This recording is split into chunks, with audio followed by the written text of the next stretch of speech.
It's always good to take a pause once in a while and look back at some of the podcast episodes that really stood out. There are 3 episodes in particular that warrant special treatment.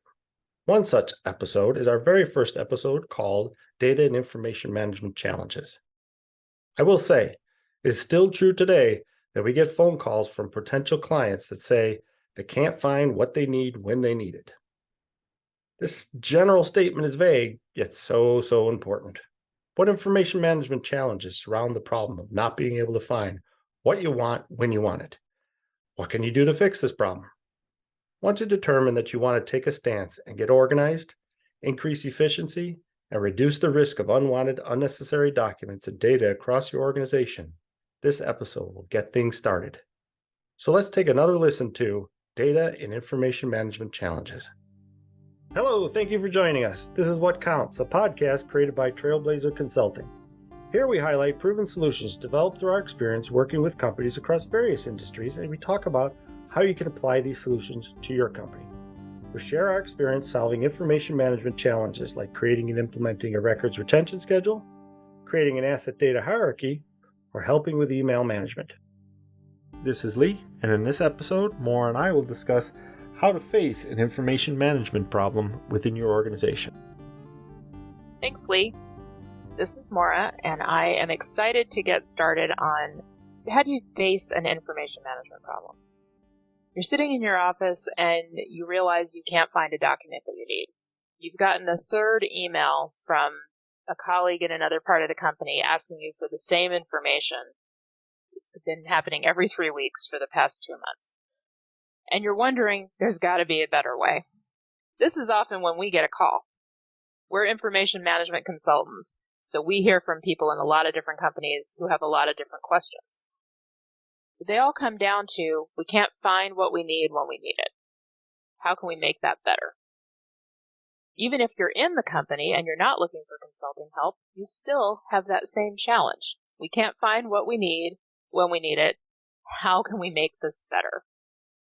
Okay, so we get that first call, and someone on the other line says, I've got this problem, Maura. I can't find the business case documents that we have to have when we finish a project to show what we plan to get out of this project. How did we get approval for this project? Especially a capital project. We've spent a lot of money and we've taken a couple years. Did we actually get the benefit out of it that we were hoping? That's a real problem. Someone called me and asked me that. We also we just need a retention schedule. We had our annual tax audit, our annual outside auditors, they came in and said, we need a retention schedule. So I don't know what that means, but we need one. Can you help us with that?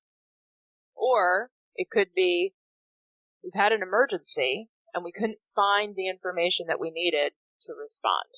And now we're really worried because we thought we had everything we needed, and yet our main office was shut off because of a flood and we can't get into our records. So any one of these is a good place to start, because what this is helping you do is focus in on the problem. Is the problem documents? A specific set of documents like business case documents? Is the problem older data, financial data? We couldn't respond to an audit request. Or is it geographic? We can't get into our office, now what? That could lead you to a process solution, but it starts with information. All right, so what do we do with that? We had this question come up. Either you've talked to your office mate or somebody down the hall, or you've called a consultant and we're having a conversation now. Either way, where do we go from here? So, sometimes consultants will say, we think what you need is this. You need our standard retention schedule, and then here's a policy, and we can also sell you some training. That's not the approach that we like to take. We'd rather help you figure out what's the best thing to tackle first. We call that, you can call it pre-assessment, you can call it the problem statement. Basically, we're going to work with you and with other key people in your company to figure out where you should focus. And you can do this without a consultant, too. You can do this on your own. Talk to your colleagues. It's the same set of questions. So I'm going to stop doing that back and forth between it could be a consultant or it can be you. Everything I'm going to tell you, it could be you. All right. Let's say The problem comes out of the legal department. Someone in legal says, I can't find these documents. I had to respond to an audit request. I had to respond to an e-discovery, and we were trying to find data. We didn't know where to look, and we got in trouble. We missed a deadline. And so they reach out to somebody in IT, and they say, where's all my stuff? How do I find this? In some firms, they skip IT, and they go to facilities, and they end up in the offsite storage location, and you got a lot of boxes full of stuff. But is that how people really work today? So these are the questions we like to ask. Are you really using the paper documents that have been printed out and put in offsite storage? Is that how you're doing your business? Or are you doing a lot of collaboration and managing your information and sharing information in email? That's often the answer. Or do you have a really good set of enterprise-wide systems and you're actually managing your whole business through a system? So everybody goes to the ERP system, the Enterprise Resource Planning System, to get the answers that they need.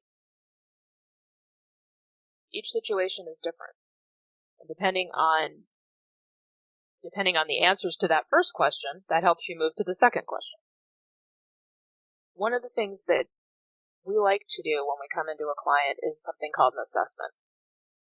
Pretty broad statement, but we really just want to understand what's going on. What's the current state? How are people managing information? How are they using it on a daily basis to do their jobs? How are they sharing information across the company from one team to another? And how are they storing it so that they can know where to go find it the next time they need it? All right. So let me go back to that client who called me and said, I can't find the business case documents. So she was working for an infrastructure organization. It was an airport, big airport, lots going on, and they were entering into a big capital campaign. They were going to build new pieces to the airport, upgrade some things, and build some new things. Lots of money being spent.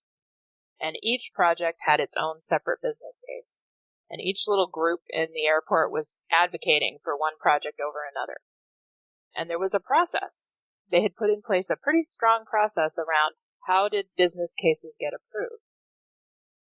But a year into this program, they were trying to do kind of a check-in point.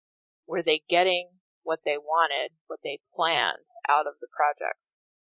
And they couldn't trace their steps back to those business case documents. So she asked us to come in, and we didn't know a lot about this airport when we started, but we took a look at it. We did some research. We knew it was about 80 years old. We knew it was very busy. We knew that the last infrastructure, the last big capital growth was many years in the past, more than 10 years in the past. And one of the things that the client told us up front was the systems that they were using to manage the capital projects were old. They had a document management system that was 5 versions out of date. It connected in a sort of tangential way to a maintenance management system that contained a list of all the existing assets. And that system was 9 versions out of date, and actually was very unstable. But still, she thought this was a document management problem, and they were depending heavily on a file server. They had a special name for it. Their file server, I like to think of it as District 9, it was something like that. And they were using Box, which is a third-party cloud-based document storage location. So we came in and we said, all right, you've laid this out. You've got a problem with finding these business case documents, but you've also mentioned that you have these multiple locations where you are storing documents that relate to these capital projects. You're storing them in the document management system, in your file servers, and in Box. And also, in your introduction, you threw out the fact that the maintenance data that contains all the asset data. And obviously there is a connection between capital projects and assets, because you're adding assets, you're pulling out assets, you're adding new parts to this campus. You mentioned that it's not in great shape either. So I think we should talk to people. I think we should talk to a couple of different people across these different parts of the organization, because they all have a stake in how does this capital campaign happen? How does it get played out? So we talked to this main client who'd called us, and she pulled us into a conversation with the head of construction and also the head of engineering. That was the initial conversation. That was a phone call. Then we all agreed we would come in, we would talk to a few people. That was how they laid it out. And it was a 2-week blitz, as it turned out. And we talked to 64 people in that 2-week period. Because as we started talking the first day, we were kind of not getting very far on day one. But the first couple people we talked to suggested we talk to a couple more. And on the third day, we finally talked in detail with the chief operating officer and that head of engineering again. And we got so much information thrown at us, and also about 25 more people he wanted us to go talk to. And that really opened the floodgates. So one week into this 2-week intensive interview process, and we had identified a different problem. This was not a document management problem. The document management issue was really a symptom, was kind of an outcome of the problem. The problem was an asset data problem. They were having a really hard time finding all of the data, whether it was data in a system or data trapped in a document or data in drawings, that had to do with the assets. So the boilers, the elevators, the lights and the railings, all of the pieces that made up the airport, that went into a space, went into a terminal, went into a gate. Keeping track of all that data in an 80-year-old airport that's now going through a massive growth step is really hard to do. And so that turned out to be the heart of the problem. So we'd gotten through at this point when we kind of came up with this new hypothesis, and this was all based on what the people were telling us inside the airport. This is what all the different groups were telling us. And we talked to IT, construction, engineering, finance, and the commercial side, where they're bringing in, the retailers and the shop owners and the restaurants and everything. We talked to all of those different people, and they all were telling us that their biggest challenge was when they went to do a repair, they couldn't find the data. So then we were, for the second half of our interviews, we were really focusing in on, okay, where do they see the challenges? Where are the bottlenecks? And what's the right next step? I think it's excellent that you were able to pinpoint that it was an asset data problem that was really the problem statement at this particular airport. As I was listening to you, what occurred to me was technology was the problem. Because what you said before, do people take paper and put it in a box and put it in storage? Well, if you think about that, that's a really simple process. And if you keep the right records on where it is in storage, you can pull back that information and you can have it in front of you. Here, I can't even remember the amount of systems that you just mentioned, right? ERP was one of them. Box was another one.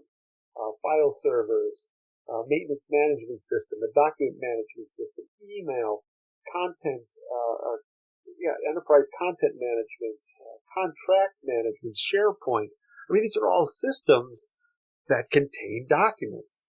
And so kind of trying to figure out and weed through the plethora of systems that are out there and the select information that each system is giving you causes a problem.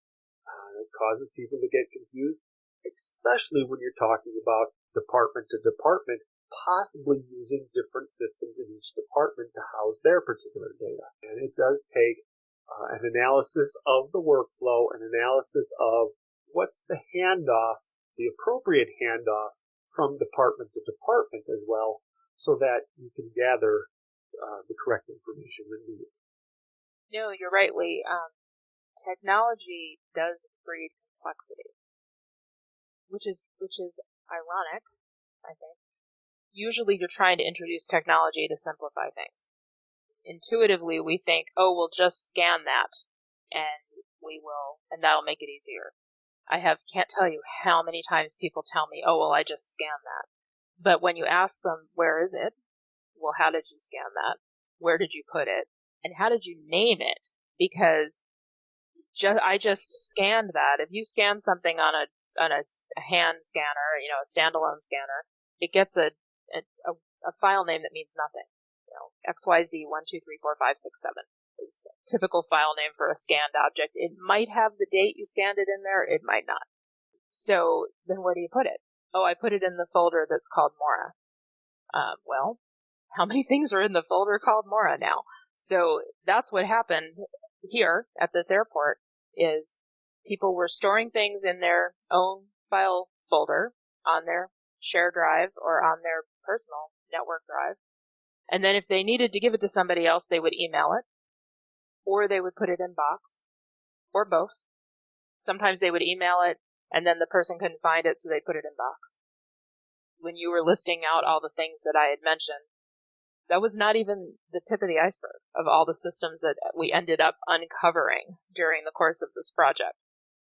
But we don't want to get too far ahead of ourselves. We're still in this 2-week period trying to figure out what to do next. And we were able to pull together the leadership of the key groups here. So the critical groups were construction, because they were in the midst of this big capital campaign, and engineering, because they were the ones responsible for keeping the airport running from a physical standpoint. The elevators had to work. The lights had to work. You needed all the guardrails. And they had to be ready to do that as soon as a new part of the airport opened up, when the capital campaign moved on, when each construction project finished.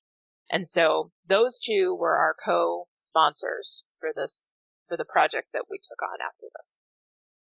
They had, at the beginning of this, they had very different views about what the problem was. And you mentioned handovers, Lee. And handover is one of those things that seems very innocuous. We're going to go from one step to the next. We're going to hand over the information that is needed to carry over from one step to the next. But what came out was a lot of finger pointing. Well, you didn't give us what we needed. You were late giving that to us. You didn't have the right information when we started, so we had to start over again. It's all your fault. It's all your fault. That went on for a while. And that's kind of a sideline to our problem statement work, is we got to scope out, how do people feel about this project, and how is that going to help us move forward or not? And that's the same in every situation. No one ever sees things exactly the same way. You've got to come to a shared understanding, an agreement on how to move forward, on how to uncover specific issues and how to address them in a collaborative and productive way, and not in a finger-pointing way. And we did spend a lot of time on that in this project. But, again, trying not to get ahead of myself. Here, we had those two key people, and we had to bring them together to say what was next. And this pre-assessment problem statement activity, we got most of it done in that 2-week period, but that wasn't the end. We've revisited that problem statement every day, almost every day for the next year, as we brought more stakeholders into the mix. So the CFO was brought in, the COO. They'd been in at the beginning, they'd offered their opinions, but as we started to form a plan and to come up with a solution and a path forward, they had to be brought back in. They had to agree. They had to be part of figuring it out. So that initial activity, bringing all those voices together, hearing everything they had to say, and we're going to talk in a different episode, we'll talk about how we build the question set for our interviews, but it's also, the questions are prompts. What we want is for people to talk. We want people to talk about how they do their job, what data they need to do their job, where they get it, and what do they do with it. And if we talk to enough people and get enough different viewpoints in an organization about that, we have a good understanding from an enterprise perspective of what's happening with information and how to proceed into our next step of actually doing a full assessment and then figuring out all right, what's the biggest issue? What's where we're going to get the most bang for their buck? What's going to help the most to get us back to that first problem here that we said at the very beginning? I can't find what I need when I need it. I think that's an excellent representation of that first conversation or conversations on a pre-assessment. It's a good illustration of many things. I think we threw out a whole bunch of stuff in this episode, and I want to say that in future episodes we will cover a lot of this information in greater detail. If you have any questions, please send us an email at info@trailblazer.us.com or look us up on the web at www.trailblazer.us.com. Thank you for listening, and please tune in to our next episode. Also, if you like this episode, please be a champion and share it with people in your social media network. As always, we appreciate you, the listeners. Special thanks goes to Jason Blake, who created our music. Thanks, Lee, and thanks, everyone. See you next time.